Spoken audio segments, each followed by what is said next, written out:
Dr. Satan, the terrifying true story of Marcel Petiot, France's most notorious serial killer.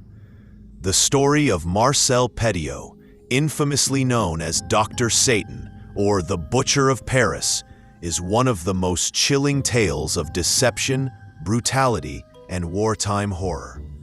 Operating under the cover of Nazi-occupied Paris during World War II, Petiot posed as a benevolent physician and resistance hero while luring desperate victims to their deaths. His crimes, marked by sadistic ingenuity and a complete lack of remorse, earned him a place among history's most monstrous serial killers.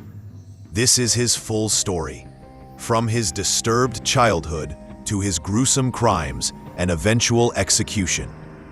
Early life, the making of a monster, 1897 to 1916. Marcel André Henri Félix Petiot was born on January 17, 1897, in Auxerre, France, to an ordinary middle-class family. Even as a child, he exhibited violent and erratic behavior that foreshadowed his future atrocities. At age 11, he brought his father's gun to school and fired it randomly, terrifying classmates and teachers. The same year, he sexually propositioned another 11-year-old, leading to his first expulsion. As a teenager, he was arrested for robbing a postbox and underwent his first psychiatric evaluation, where he was diagnosed with mental instability. Despite his criminal tendencies, Petiot managed to avoid serious punishment due to his intelligence and manipulative charm. World War I and early criminal exploits, 1916 to 1921. In 1916, Petiot enlisted in the French army during World War I. However, his military career was short-lived. He was injured in the Second Battle of the Aisne and sent to a military hospital.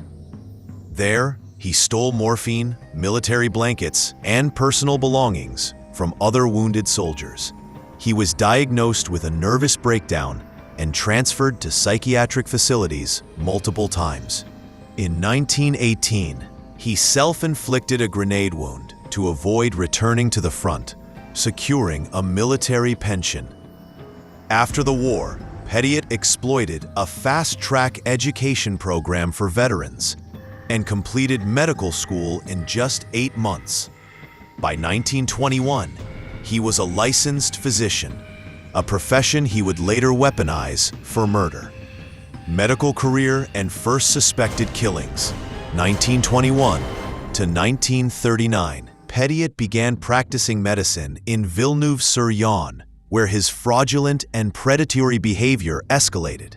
He addicted patients to drugs, morphine, heroin, to keep them dependent on him.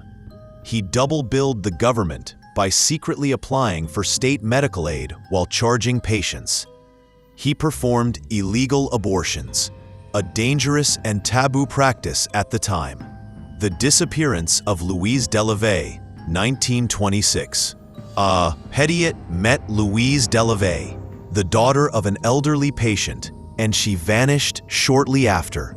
Neighbors reported seeing him loading a large trunk into his car around the time of her disappearance. Weeks later, a trunk pulled from the Yonne River contained dismembered female body parts, but police couldn't definitively link it to Petiot. Despite the scandal, Petiot became mayor of Villeneuve-sur-Yonne in 1926, using bribery and intimidation to secure power. His tenure was riddled with embezzlement, fraud, and theft, including stealing electricity. By 1931, he was forced to resign but still had supporters. In 1933, he moved to Paris, using forged credentials to establish a lucrative medical practice at 66 Rue de Caumartin. He continued prescribing addictive drugs and was even institutionalized for kleptomania, yet he was quickly released.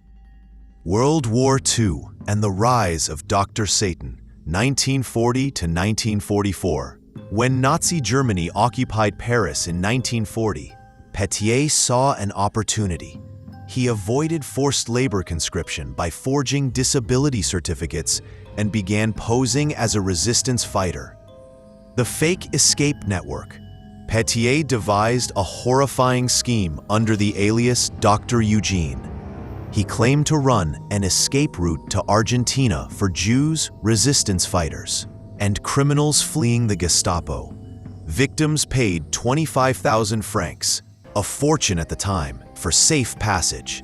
He told them they needed a vaccination for Argentina, which was actually a lethal injection of cyanide.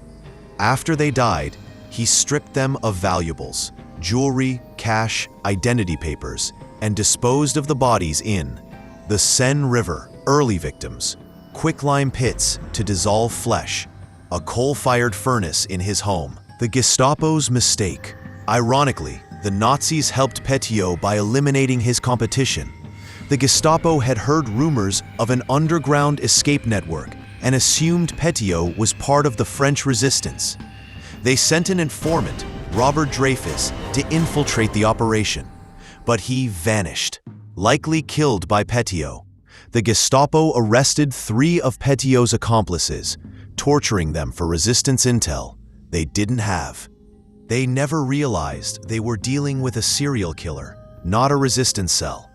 Discovery and arrest, 1944 to 1946. On March 11, 1944, Petiot's luck ran out. Neighbors complained of a foul stench and black smoke pouring from his chimney. Police and firefighters forced entry and found a house of horrors. 10 partially decomposed bodies in the basement. Human remains burning in the furnace. A quicklime pit filled with corpses. Suitcases, clothing, and idea. The press dubbed him Dr. Satan, and a manhunt began. Petiot fled, hiding for 7 months while claiming he had killed Nazi collaborators for the resistance. He was finally recognized at a Paris metro station on October 31, 1944, and arrested. The trial and execution, 1946. At his high-profile trial, Petiot brazenly claimed he was a resistance hero who had executed German spies and traitors. However, no resistance groups confirmed his story. Prosecutors proved he had stolen millions of francs from victims. He was convicted of 26 murders, though the true number may exceed 60. On May 25th, legacy of Dr. Satan.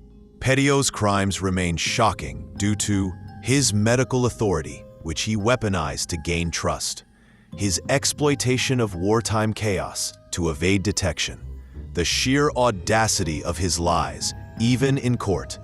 He remains a symbol of pure evil, a predator who thrived in the shadows of one of humanity's darkest eras.